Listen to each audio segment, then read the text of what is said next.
Last week I was talking to a woman who was single, and we were talking about the things she's looking for in a prospective husband. Among the things that she mentioned was a man that was good with children.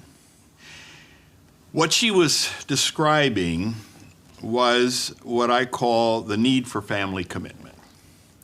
And it is one of the 5 emotional needs that women will generally include in their top emotional needs.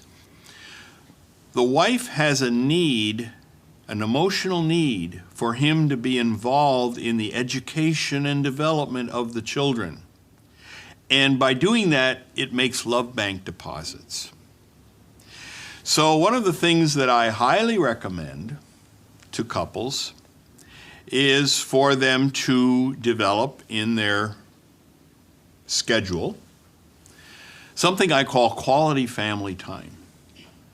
Quality family time is where the family is together as a unit for the purpose of educating their children and giving them high moral standards. And they can do that best with the husband and the wife together. They need to be coordinated in their efforts. So we talked in the last session about the importance of undivided attention, 15 hours of undivided, and I explained to you that it's possible. Well, I have something new for you to consider, and that is quality family time. Quality family time, from my perspective, requires an additional 15 hours. But it's a very different 15. In a way, it's much easier. For example, I encourage family meals together. Well, you got to eat. So during the time that you would normally be eating anyway, you simply decide to eat together as a family. Right. That's part of quality family time. The time you go to church. If you're doing it together as a family, if it's together, it has to be together. You have to be in the same room. You have to be thinking about each other, working with each other. Whatever you do together counts as quality family time. But what's the main purpose of quality family time? It's to educate your children, morally educate your children. Let me suggest something that I consider to be one of the most important moral lessons. Thoughtfulness. Considering someone else when you do something. Thinking about the other guy. Now, we started out this whole series with me telling you that everything you do affects each other. You're either depositing love units or you're withdrawing love units. And what I want to encourage you to do is affect each other positively and to avoid affecting each other negatively. Well, that's a lesson for children to learn. It's important for children to understand that they affect other people. And so before they do anything, the question is, how are other people being affected by it? To be thoughtful simply means you're thinking about someone else before you do it. Now you can see that as a family, if you're all together as a family, that is a very, very important lesson to learn because there's plenty of opportunity to teach that lesson, wouldn't you say, with 5 children? Oh yeah, definitely. A lot more than what you need sometimes. Plenty of opportunity. And if you teach your children thoughtfulness, what will happen to your time together as a family? Would get better. Yeah, better. Much more enjoyable. So you see, my 15 hours of quality family time has the husband and the wife and all the children together as a family, 15 hours a week, where thoughtfulness is high on the agenda.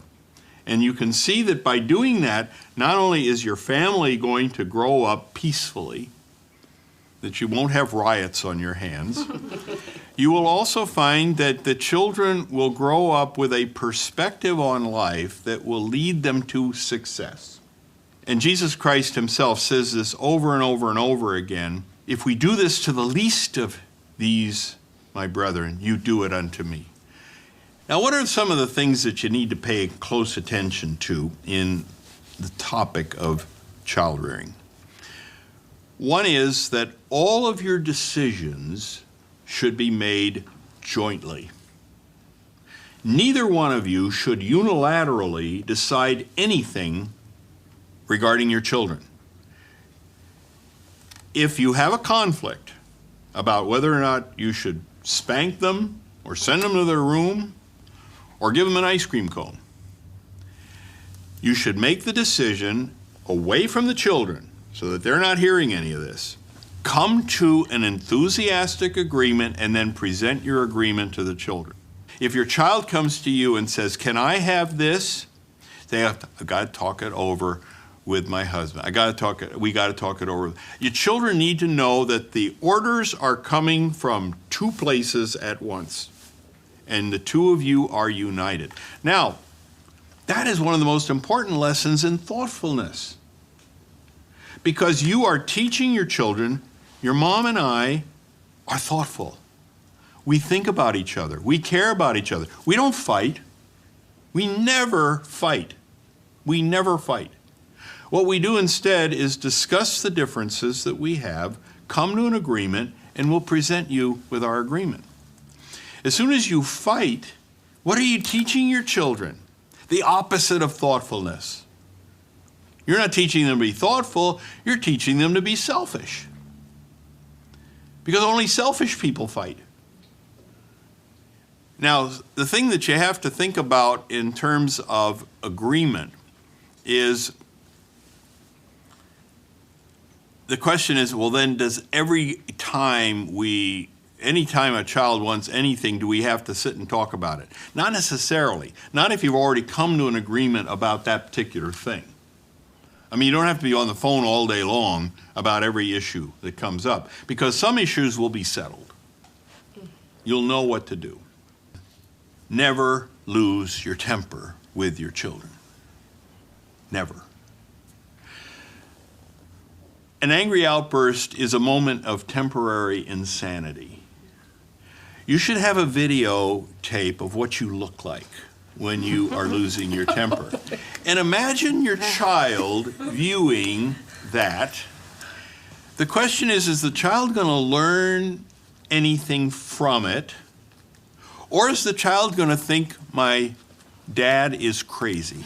Probably. You know, and I'm not going to really pay much attention to what he's saying, because he is so upset that I just have to get out of the way and hope that this never happens again. But he's not going to learn a lesson. The child will not learn a lesson when you've lost your temper. All the child is going to do is see you when you're crazy. So if you get upset enough where you think you're going to lose your temper, and what you're going to say to your child is disrespectful and not right and something your spouse would not have enthusiastically agreed to, take a break. Calm down. Relax. And you say, well, if I do that, then the opportunity to teach the child a lesson will be gone. I say, I don't care. If the option is to do nothing or to lose your temper, do nothing. Because what you do when you lose your temper is terribly inappropriate. It is child abuse. And your child is not going to learn anything more than my parent doesn't deserve my respect. Well, we're going to leave the topic of family commitment and go to another one that gets me into a ton of trouble. And that is the topic of physical attractiveness. Physical attractiveness is a need that both men and women have, but by and large, a man puts physical attractiveness much higher on the list of emotional needs than women do. And it has been a point of discussion for me for years, especially by women who have told me that I should not emphasize physical attraction because it is something that we shouldn't encourage in men, okay? My point is that it definitely deposits love units for a man. It is a huge emotional need in the sense that he needs her to be attractive. Every time he looks at her, love units are deposited if she is physically attractive. So, given that particular topic, I start out by saying that every man is different. Some men don't have the need for physical attractiveness. They say that it's not important to me. In all honesty, as I tell you the truth, you can look as ugly as you want, and I'll love you. Oh, really? I don't think so. But for men who, just like we talked about affection, and the question is, well, what is affection? Well, affection is the expression of care. Well, physical attractiveness is whatever it is that attracts a man. Now, generally speaking, a man will marry a woman who he finds physically attractive. So we're not talking about the woman being something different than he married. Usually what he married was fine. And also men will tell me that the way they would like to see their wife develop can change from one man to another. But I will say that 90% of the complaints that I get, and by the way, not every man complains, but 90% of the complaints I get about physical attractiveness are about weight control. And the problem that you run into with weight gain is that we eat more and we exercise less. And in order to stay the right weight, you have to make sure that if you're going to eat more, you have to exercise more. So that means that if you really want to lose weight, you have to do two things. You have to watch your diet very carefully, and that you need to join some sort of an exercise program. And when you've done it, everybody that has ever lost a lot of weight looks at the camera and says, I'm as happy as I've ever been. It is a big, big deal. Let me ask you a question. Regarding physical attractiveness, and typically it's the man's need, how important a need is it? Now, we talked about the two top ones for the man and the woman. Now, physical attractiveness is down the line a bit in the Yes. top 5, correct? Yes. So if the wife does not conform to his interest in her becoming more like maybe they were when they were dating or when they first got married, what happens? Is he going to lose a lot of love units? Well, Or is she going to lose a lot of love units? Here's what I usually say is that if you don't meet one of the top 5 emotional needs, you'll be at risk because somebody else is going to come in and meet that need. And so to some extent, you want to be good at all 5 of them. But I will say this, that if you're really good at 1 and 2, sexual fulfillment, recreational companionship, and you're sort of good at 3, 4, and 5, that'll work. If you're no good at all of one of them, 1 of 3, 4, and 5, you might have problems. You might have some problems. But you're right, you might not too. You might have enough love units to keep you over the romantic love threshold. Also, physical attractiveness. Bill and I talk a lot with each other about clothing. And I'll be picking outfits, and I never do anything I don't like myself. But if I'm quandering between 2 pieces, I'll say, which do you like? And I will go with the one that he likes. So why not be dressing in the outfit that he finds the best? So, it's not just a physical issue, it's a dressing, appearance type issue. Now, how do you do that? You bring your spouse along when you go to buy clothes. That means shopping. That is what, yeah. And I would say, this is what Joyce will do. She'll say, how do I look in this outfit? Now, sometimes I'll go with her shopping. Sometimes I'll bring it home. Sometimes she'll bring it home. But the basic idea is that if I don't find it attractive, she doesn't wear it. I don't buy it. I don't keep it. She doesn't keep it. Yeah. And the basic idea is, should a woman dress for her husband? Absolutely, but the rule is she has to like what she's wearing too. Absolutely. So I don't compromise what I It's got to like. work both ways. Makeup. Some women are really good at makeup. They know exactly what works. Other women don't. And it's a good idea to get some ideas from a makeup specialist, which are available free of charge at every cosmetics counter. It is. and they sit there waiting for you to show up so that they can show you how to use It's free their of charge, product. the demonstration, Right. the product you buy, right? Exactly. Yes. And, Now- and some women don't even care to wear makeup, and their husband likes it that way, and they like it that Mm-hmm. way. So it's also individual. But the idea is that you're putting your likes together. There's hairstyle. Basically, a man likes some hairstyles and doesn't like others. In choosing a hairstyle, for both men and women, you have to realize that the person who is going to see it the most and appreciate it the most is your spouse. And so you should consider your spouse when you're looking at hairstyle. Now, there's one more category when it comes to physical attractiveness that applies to men, and that is personal hygiene. I believe that a man should take a shower at least once a day. Men should brush their teeth at least twice a day, maybe 3 times a day.